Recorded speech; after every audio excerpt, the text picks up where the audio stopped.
AIMEILI gel polishes.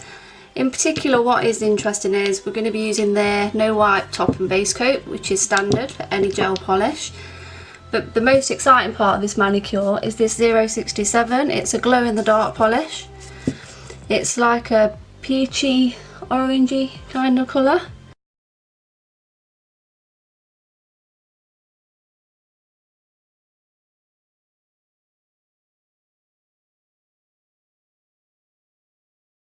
So the most important thing about applying any gel is not to flood the cuticle. So just go up to just below the cuticle line, apply it thinly, wipe, you know, if you got too much on the edge of your brush, just wipe it on the neck of the bottle like that to remove it.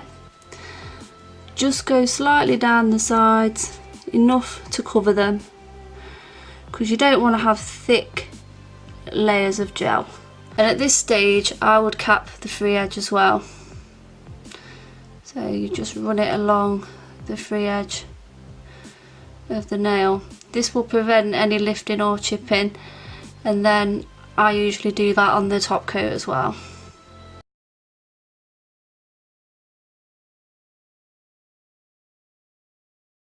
As you can see here, the brush fans out really nicely. So you just let the brush fan out and do its job, and just apply a thin layer on all the nails.